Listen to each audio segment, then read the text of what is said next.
Hey, it's Alex. Welcome back to the channel. This is Director's Commentary, where I watch my films and I talk about them. Today, we're watching Stalked. This is this was the first film I made after what I call the horror trilogy. So, Books Warlock Project, horror movie, Ghost Expert. That's the horror trilogy. Those are the movies I made that are horror comedies, I guess. Like those spoofs, the parodies. They were stupid, but they were meant to be stupid.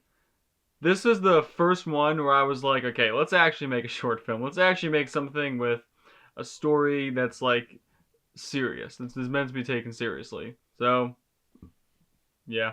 So make sure you watch Stalked before you watch this video, just for spoilers and stuff. I'm gonna be talking about stuff throughout the whole thing. It's just better to experience it for yourself first, and then come back here and check this out. But other than that, let's get started. Is my volume good? Yeah, it's good. All right. And here we go. Pretty pretentious way to open a film.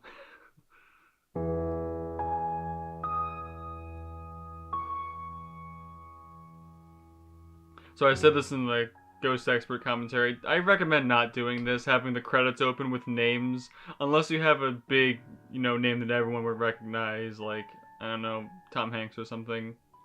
But so, this opening shot, pretty neat idea. On the day of shooting, everyone was saying, like, how do they not see him? And I was like, shut up. But that's inspired by my favorite way to open a film. One of my favorite ways, at least. The way that Clockwork Orange opens. It's starting like a tight shot close with someone, zooms out, and it shows everything around you. It's good if you have an interesting world and environment to show. Yeah. Yeah, well, I'm glad everything worked out. So. No, yeah. Oh, no, he's fine. He's heading home now. This was an interesting shot to get. This was filmed in July 2024. And this, it was hot. Because the lights were hot, outside was hot, and outside is where Soren is standing.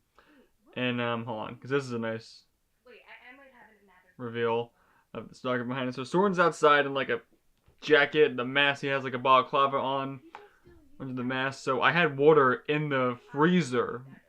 It wasn't turning to ice. It was taking too long. It was like, but it was chilled, ready for him to drink when he came back in, so he wouldn't overheat because it was hot. Also, the address book that you mentioned, that's a reference to Reservoir Dogs. In the opening scene when they're in the diner and he's looking through the Lawrence Tierney's character is looking through the address book, trying to remember the name of the guy or whatever. That's what that is. But you always do that. If you have someone going through extreme situation, like Soren had to be in the heat, right? Have water on hand. Have things ready. Have accommodations ready for your actors if they're sacrificing for you, always. So, this scene is not much to say. And I've established before in my other videos how I'm very open about how I feel about my films. And this one I don't really actually, I like with horror movie, I said I don't like that one. This one I actually, don't mind. I think there's some good things about this. Definitely some room for improvement, but, it's fine. It's not the worst thing I've made. Yeah, I might need to call you back. My goal in life is to get in a situation where I'm on the phone with someone and an alien spaceship or something happens and I just go, I'm gonna need to call you back. And Cole Rooney's music really helped me. This is the first time I asked him to make music for my films. He really contributed. I think Alfred Hitchcock said like 30% of Psycho's success, or like a third of the success of Psycho came from the music. That's how I feel about this film as well. A good chunk was the music. Sorry, I thought you were someone else. Wait, why didn't you use your keys? I forgot him. Wait, who are you expecting? Prince Charming? I didn't like that line at first, actually. Came up with it on the day. Colin suggested it. I didn't like it at first. I went with it. I kind of like, though, how that line transitions to this scene right here. Or this scene, to the dialogue behind the door. So Colin was right after all. Shocker. He's typically right when it comes to film stuff. Oh yeah, he's doing work in this scene. So I just threw papers in a binder. The binder's right over there. Just threw papers on the desk and I was like, all right, right. And he was reading, and then one of the bloopers. That's a book on like Photoshop, but it's from like the 90s. So he was just reading like how to like do. He was just reading how to do that while I was setting up the lights. Yeah, we can do something. So this is a shot that shows, it's supposed to show like a strain between a relationship. This is what you see in The Godfather when Michael is in the hotel room with Kay and they're talking, having dinner, and they're looking, and you see there's a lot of tension between where they're looking and the side of the frame that they're looking at. There's a lot of room. I'm on the other side of them, so if I'm looking here, right, there's a lot of tension right here between where I'm looking on the side of the frame. A lot of room back here. That shows that things aren't really right. Things aren't right in the shot. Things aren't right in their relationship, I believe is the intention of that. I gotta be honest, it's been a while since I've researched that. There's a J cut right there, which means the audio from the next scene is gonna come before that first scene is over. So you hear her talking before she's on screen. And there's, in the very background, there is Cullen playing the stalker, because Soren couldn't show up the day he got sick right at the end of production. This was the last thing we filmed. We filmed the poster this day as well. Last thing we filmed. And, oh, so that's a great shot of Adri right there. I love that shot. But Cullen, he's so far away, it didn't matter. So Cullen is the stalker in that shot. And he's gone. There's a knife, by the way, in the drying rack there. Some subtle foreshadowing. And that's nice, too, we're in that area because of what's going to come up. So this is a good time to say, too, I always cameo in all my films. I won't sacrifice the story, but I'll always wedge myself in there somehow. I'll always find a way. So, like, that shadow's my hand right there. That's my hand. Get off me! I always find a way. I remember this scene. I remember filming this, and Adri woke up and she went, and I said, do that again. Don't, like, Disney princess wake up. Like, nobody wakes up like that. And she said, that's how I wake up. That's how I actually wake up. I was like, oh my gosh. Soren is back there. A little hard to see, but...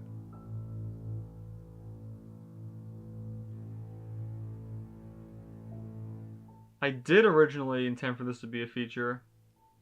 Well, like, the original idea was a feature-length idea, and when I was writing it, I realized it was way too long, and some good writing advice for short films is keep it simple. If you have all these ideas for a film, take it, what's the basic story? Figure out what the basic story is, make that. Have you seen Get Out? That's the guy running at the camera. But, yeah, figure out the basic story, just make that as like a proof of concept or something. You'll have time to explore things in a feature, but what's the basic story? So if you ever find yourself struggling to write a short film, and and the struggle is like, oh, I have all these ideas and it's like it's getting way too long. Okay, figure out what the story is. Just do that. Alex coordinated that fight right there. We had to switch constantly between the real knife and the fake knife. In my opinion, it's brutally obvious, but I think probably upon first watch you wouldn't notice. It took us 10 takes to get that right, to get the light to fall on his face just right. Alex also did the makeup. Alex, for only appearing in this film for 10 seconds, he did do a lot behind the scenes. I love low-key black and white too, so I tried to make this as stylized as possible. You can see the way the light falls on the wall and on the door there. It's pretty nice. That's what I love. I think Cole said that he wanted to... After hearing the music, he said he liked it, but he can definitely learn some more from it. There's the door. I think this is perfect. Trust me, we're fine. It's a neat shot, too. I'm really sorry. I just don't... And Cullen was a huge help behind the scenes. He's great at lighting. So whenever we were figuring out the shots, he would help make sure that everything looked good and stuff. So huge shout out to Cullen for helping us out there. This is nice, too. These nice wider shots. Don't cut because you don't need to. This is probably the best shot in the film.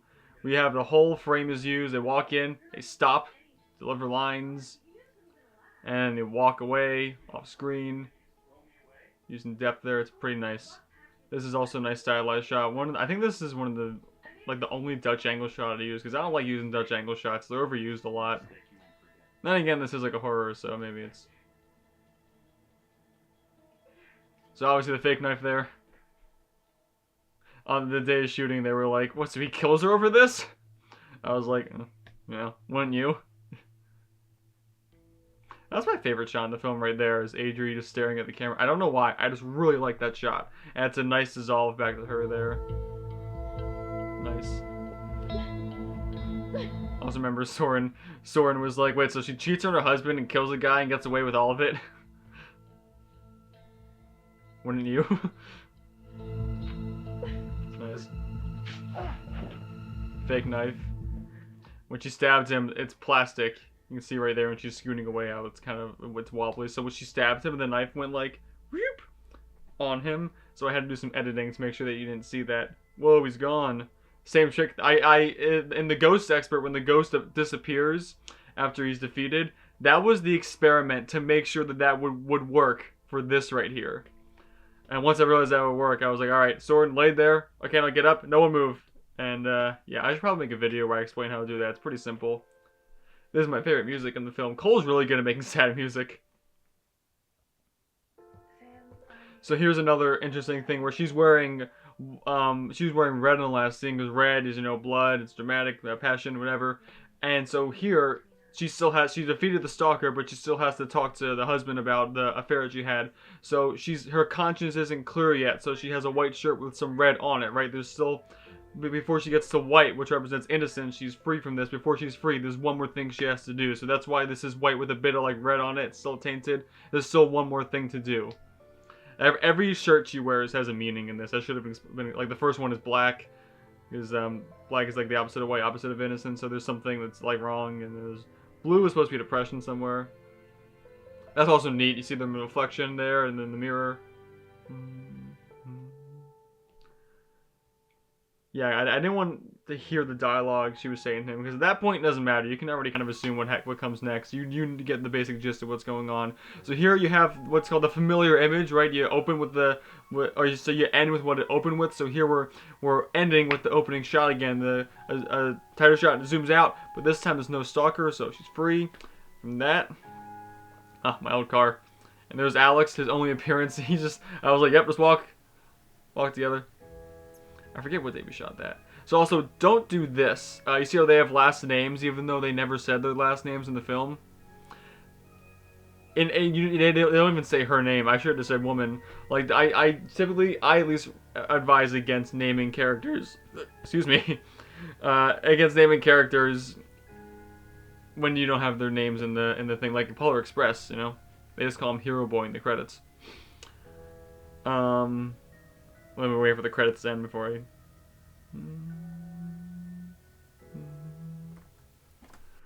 So, you know, I just recommend against that. It's just, I don't know why. I mean, I guess you could have an argument of like, oh, it shows that you have more of a world thought out, I guess. But I just recommend against that. And actually, what's funny about that is, so their names are Sarah and Sam Stipula. Stipula is, I Google translated it. It's Latin for stalk. Makes sense. Stalked, about a stalker. It's pretty good. So I was like, yeah, that's their name. And it was when we were filming the last scene with Colin and AJ where she's talking to him. And I said to them, guys, I had a realization the other day. I said to them, I did some further research into the whole stipula name thing. And it is Latin for stalk, but it means stalk like a plant, like a stalk of corn or a beanstalk. That's what it means. And I was like, so I guess I'm going to, and they're like, no, keep it. That's funny. So, yeah. And like Isaac C. Underhill / the Stalker, you know, that's just because the initials for Isaac C. Underhill are ICU. ICU. So don't like do that. It just should have been kept at Stalker. Like you don't want to be that extra. At least in my opinion, you shouldn't really be that extra. But you know, other than that, that's Stalked. So you know, yeah, my first serious attempt at making a real, I hate to say a real short film, but you know, a real short film, and you know, I think it's not that bad. Pretty cool. And huge help from everyone who was involved. You know, Soren was great. Adri was great. Cullen, you know, and Alex, always, all of them, always reliable. And I remember one more story before, because I've been editing these videos, and I tend to ramble. But one more story, where on the film, Don't Mess with the Dawn. That was filmed in June of 2024. This was July of 2024. So I think Cullen kept his beard from Don't Mess with the Dawn. He just grew it in to make it complete. So when this was done, he could finally shave it. But I met Soren on the set, Don't Mess with the Dawn. And the stalker role was not casted. We were going to film in like mere weeks. I don't even know what I was originally going to do for the stalker role. I gotta be honest. I don't know what I was going to do. But so I saw Soren. He was this big, intimidating, like looking dude, like a big guy, who like I wouldn't want to go against him in a fight. So it's like I said to him, "You want to? I'm making it. You want to be?" So it's just that's just another reason why you should. That's the lesson I'm gonna end this off with. The lesson to learn is, I was helping them out with the rest of the dawn. I was a PA the whole time. I slated. I turned on some lights. I set things up. I just did some stuff around the set. Helped out. That's why I met Soren. So always help your friends out. Because you're helping them and they can help you in return. You help each other out. Help each other make things. There's no reason not to, essentially. And you never know where it can lead either. So that's Stalked. Thanks so much for watching. Really, really appreciate it. Yeah, if you like this, don't worry, there's more coming. I'm kind of making. I don't care if people like the director's commentary or not. I'm making them. So yeah, watch Stalked if you haven't already. Watch the bloopers. Bloopers are funny. Watch the stuff that I made. And yeah, I'll hopefully see you later. Have a beautiful day. I hope I'll see you later. Bye bye.